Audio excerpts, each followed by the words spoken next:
अस्सलाम वालेकुम फ्रेंड्स, कैसे हैं आप सब दोस्त। उम्मीद है सब खैरियत से होंगे। तो लेक्चर नंबर 6 मैथ 501 का स्टार्ट करते हैं, जो कि है मैट्रिक्स इक्वेशंस के बारे में। मैट्रिक्स इक्वेशंस क्या होती हैं बेसिकली, इसमें मल्टीप्लिकेशन वेक्टर्स के अंदर थोड़ी सी डिफिकल्ट कह रहा हूँ, इजी होती है लेकिन डिफरेंट तरीके से होती है। जैसे मैट्रिक्स के अंदर होती है वैसे नहीं होती। थोड़ा सा फर्क कैसे होता है वो आपको मैं समझा देता हूँ कि ये बेसिकली उसी को शो कर रहा है, उसी का नाम मैट्रिक्स इक्वेशन कह रहा है। ये 1 2 -1 0 -5 3, इसको मल्टीप्लाई करना है हमने 4 3 7 के साथ। तो चलिए मल्टीप्लाई करते हैं इसको। तो इसको मल्टीप्लाई करने के लिए जैसे हम वेक्टर्स में करते थे, रोज को कॉलम के साथ मल्टीप्लाई करते थे, फिर रोज को कॉलम के साथ मल्टीप्लाई करते थे और लास्ट में आंसर को शो कर रहे होते थे। इसमें हमने क्या करना है, इसमें हमने करना है 4 को उठा लेना है, इस पूरे के साथ मल्टीप्लाई कर देंगे ये, फिर 3 को उठाएंगे इसके साथ मल्टीप्लाई कर देंगे, 7 को उठाएंगे इसके साथ मल्टीप्लाई कर देंगे। कैसे, इसको उठाएंगे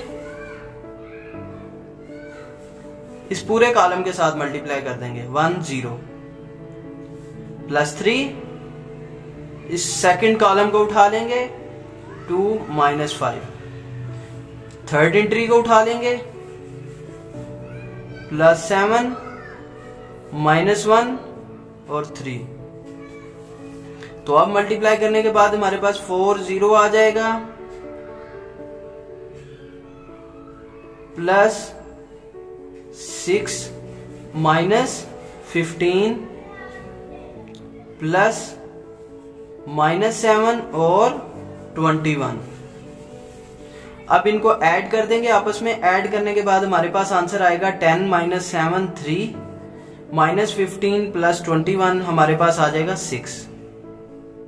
तो ये हमारे पास अब आ गया मैट्रिक्स इक्वेशन है। यानी कि हमने इस इक्वेशन को, ये वाले मैट्रिक्स को इस वेक्टर के साथ या इस मैट्रिक्स को वेक्टर के साथ हमने जब मल्टीप्लाई किया तो हमारे पास ये आंसर आया है। ठीक हो गया। वेक्टर को इस एक्स मैट्रिक्स के साथ मल्टीप्लाई किया तो हमारे पास ये आंसर आ गया।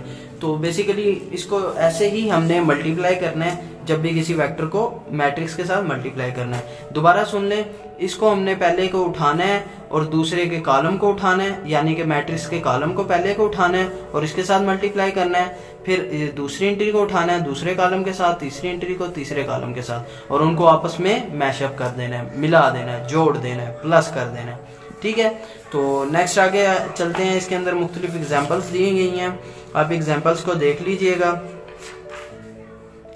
ये हमारे पास एक एग्जाम्पल, चलें इस एग्जाम्पल को मैं करने की कोशिश करता हूँ आपके लिए, कि बताना है कि ये लीनियर कम्बिनेशन के अंदर वाकई है, एग्जिस्ट कर रही है, वाकई ये लीनियर कम्बिनेशन में है।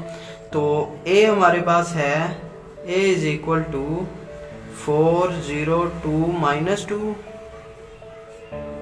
b हमारे पास है 1 -1 2 3, C हमारे पास है 0 2 1 व 4। ठीक हो गया। अभी हमने ये देखना है कि ये पहली है, दूसरे को और तीसरे को, यानी कि ये 3 क्वेश्चन है बेसिकली अलग अलग। इनमें से कोई एक क्वेश्चन ले लेते हैं। ये पहला क्वेश्चन है 6 -8 -1 और -8। इसको ले लेते हैं ए पार्ट को। ए पार्ट को लेंगे 6 -8 -1 और -8, ए व ए प्लस बी व बी प्लस सी व सी। ये लीनियर कॉम्बिनेशन को शो कर रहा है, यानी कि इसका ए के साथ, बी के साथ, सी के साथ लीनियरली कंबाइंड होना चाहिए। तो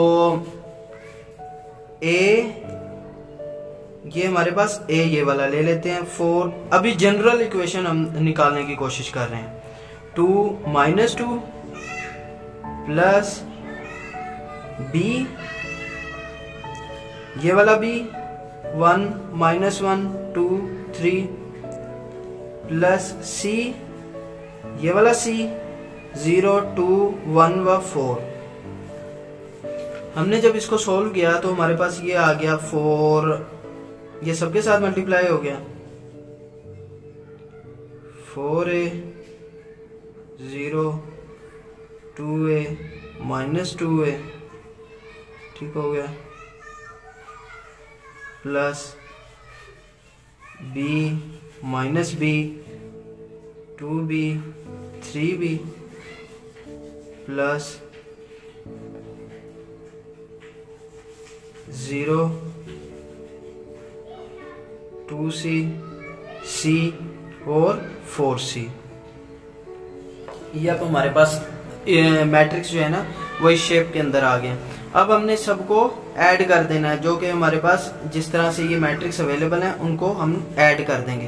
तो ऐड करने के बाद 2a इसके साथ इस इंट्री के साथ ऐड हो जाएगा, यानी कि 2a प्लस 2b हो जाएगा, 4a प्लस b प्लस 0 हो जाएगा, 0 माइनस b प्लस 2c हो जाएगा, 2a plus 2b plus c हो जाएगा, माइनस 2a प्लस 3b और प्लस 4c हो जाएगा, जैसे कि इन्होंने ऐड किया। हमारे पास अब ये डिफरेंट इक्वेशंस आ गई हैं। इनको ऐड करने के बाद इक्वेशन कौन कौन सी आई हैं हमारे पास, 4a plus b is equal to 6, minus b plus 2c is equal to minus 8, minus 2a plus 2b is equal to plus c is equal to minus 1, minus 2a plus 3b plus 4c is equal to minus 8।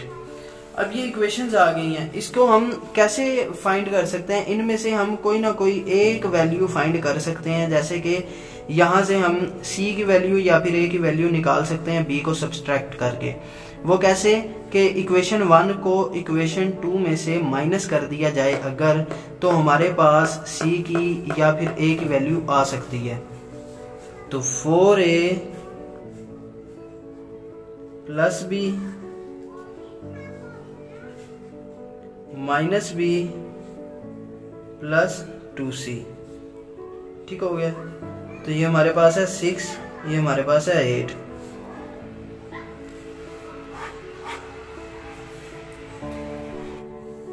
Next हमारे पास, अब आप सोच रहे होंगे कि ये 6 minus 8 minus 1 और minus 8 कहाँ से आया?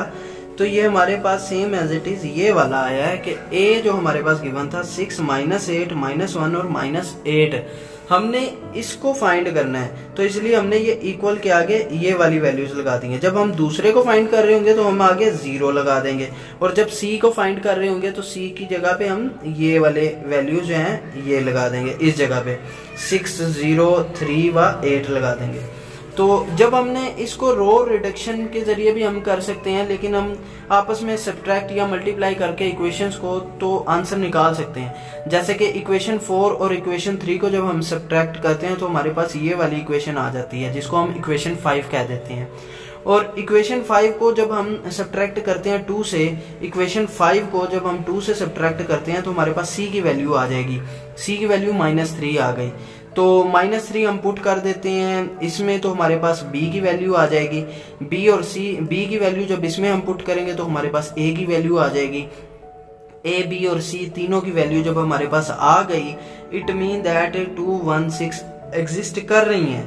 तो इसका मतलब ये है कि ये जो है लीनियर कॉम्बिनेशन है, यहाँ पे कोई ना कोई आंसर आना चाहिए। a is equal to 1, b is equal to 2 और c इज इक्वल टू 6, तो हमारे पास ये सेटिस्फाई कर रही है। अब हम वापस इसको पुट कर सकते हैं, पुट बैक कर सकते हैं इसमें, और इसका फाइंड कर सकते हैं सोल्यूशन कि वाकई सेटिस्फाई करती है या नहीं।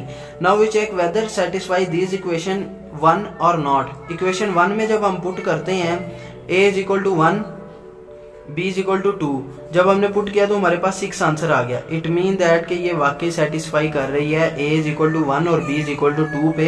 ये इक्वेशन जो है वो सेटिस्फाई कर रही है 6 को। अगर यहाँ पे 0 आ जाता तो ये वाली इक्वेशन को सेटिस्फाई कर रही होती, ठीक है। अगर यहाँ पे 6 ही आ जाता तो ये c को भी सेटिस्फाई कर रही होती, ठीक है। तो इस तरह से हम लीनियर कॉम्बिनेशन इसकी चेक करते हैं। ये देखें सेम एज इट इज, हमने अब b लिया है तो 0 0 0 0 और उसके बाद is equal to a plus b और प्लस c। उसी तरह हमने सोल्व किया सेम एज इट इज, वही क्वेश्चंस आ गए, बस आगे हमने क्या किया 0 0 0 लिख दिया। और 0 0 लिखने के बाद सेम एज इट इज सी की हमारे पास अब जो वैल्यू आई है वो हमारे पास वैल्यू आई है 0 और बी की वैल्यू हमारे पास आ गई है 0 और बी और सी जब हमारे पास 0 है तो ए की वैल्यू अल्टीमेटली हमारे पास 0 है। तो it mean that A is equal to B is equal to C is equal to 0 और पुट किया तो इट मीन दैट के ऑल एंट्री जो है वो 0 है और 0 भी लीनियर कॉम्बिनेशन को शो कर रहा है। हमने 0 0 0 ऐड कर दी है और हमारे पास वो आंसर 0 आ जाएगा। अब सी को चेक करते हैं। सी को चेक करने के लिए हम इस तरह से इक्वेशन को लेते हैं और इक्वेशन को लेने के बाद सेम एज इट इज वही रूल अप्लाई किया और यहाँ पे इज इक्वल के आगे वो सी वाली वैल्यूज लिख दी। सी वाली वैल्यूज लिखने के बाद हमने जब इसका आंसर फाइंड किया तो हमारे पास आ गया ए हमारे पास क्या आया 1, बी हमारे पास आया 2 और सी हमारे पास क्या आया 1।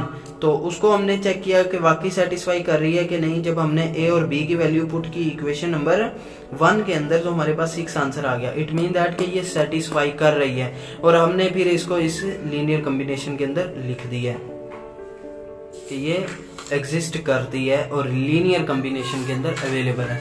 तो ये था हमारा आज का लेक्चर। यही आगे एक्सरसाइजेस वगैरह हैं इसकी वो आप कर लीजिएगा। इंशाल्लाह नेक्स्ट लेक्चर के साथ हाजिर होता हूँ। उस वक्त के लिए इजाजत दीजिएगा। अल्लाह हाफिज।